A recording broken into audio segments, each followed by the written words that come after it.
Cerita Alkitab anak hari ini berjudul Musa Tidak Masuk Tanah Kanaan. Ayat hafalan cerita Alkitab anak-anak kali ini berasal dari Wahyu pasal 4 ayat 11. Selama 40 tahun, Tuhan telah memakai Musa untuk memimpin orang-orang Israel. Dia telah memimpin mereka melalui segala macam bahaya. Tuhan telah memberkati Musa dan melakukan mukjizat yang luar biasa melalui dia. Laut Merah telah terbelah supaya orang-orang Israel bisa menyeberang. Lalu air bersatu kembali tepat pada waktunya untuk menyelamatkan orang-orang Israel dari tentara Mesir.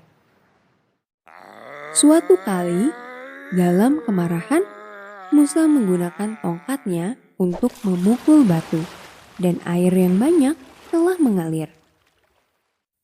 Musa menyesal telah memukul batu itu.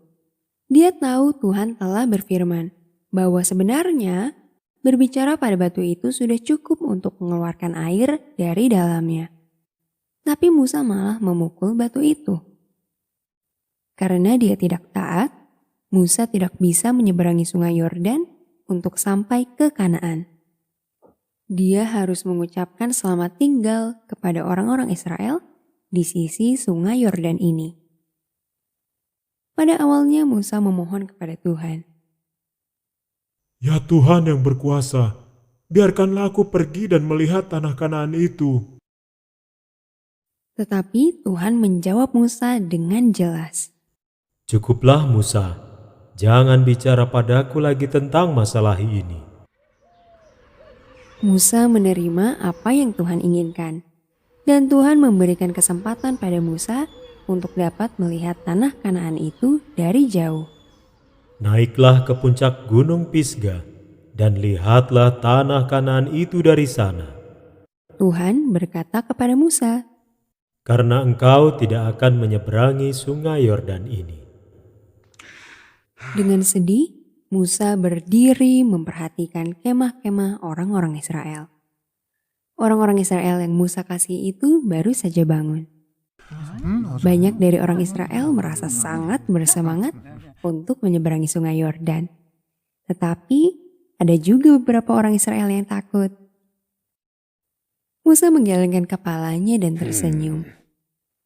Orang Israel pastilah kelompok orang yang paling keras kepala di dunia. Meskipun demikian, Musa mengasihi mereka. Musa mengasihi setiap orang Israel. Kemudian Tuhan berbicara pada Musa dengan penuh kasih. Ia menunjukkan kepada Musa apa yang harus dilakukannya. Dia harus menulis sebuah kitab, yaitu kitab kelima dalam Alkitab, yang sekarang kita sebut sebagai Kitab Ulangan. Dalam kitab ini, Musa akan menulis mukjizat Tuhan, kasih Tuhan, dan pimpinan Tuhan. Musa juga akan memasukkan 10 perintah pada kitab itu dan memberikan pesan untuk membantu orang-orang Israel supaya tetap setia pada Tuhan, sahabat mereka yang setia. Musa tahu Tuhan akan memberi bangsa Israel kota-kota besar yang telah dibangun dengan baik. Dia akan memberi mereka rumah-rumah yang penuh dengan hal-hal bagus, menyediakan sumur-sumur air bagi orang-orang Israel yang tidak mereka gali, dan kebun-kebun anggur serta kebun-kebun zaitun yang tidak mereka tanam. Semua yang Tuhan minta adalah bahwa orang-orang Israel dapat mengasihi Dia. Tetapi sayangnya orang-orang Israel mudah melupakan dari mana berkat-berkat ini berasal. Mereka mudah melupakan Tuhan. Musa tahu itu. Ingatlah untuk selalu mengasihi Tuhan Allahmu dengan segenap hatimu, jiwamu, dan kekuatanmu.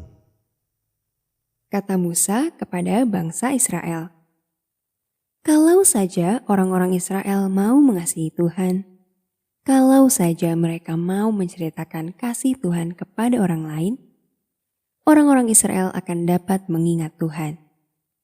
Anak-anak orang Israel akan tumbuh mengenal Tuhan jika mereka terus menceritakan kisah Tuhan. Berulang kali mereka harus menceritakannya. Mereka harus berbicara tentang Tuhan dan memuji Dia setiap hari. Di rumah, di tempat kerja, ketika mereka bepergian, dan bahkan ketika mereka beristirahat.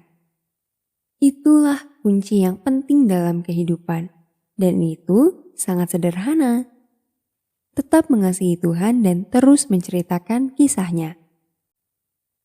Pelajaran dari cerita Alkitab anak kali ini adalah Tuhan layak kita sembah.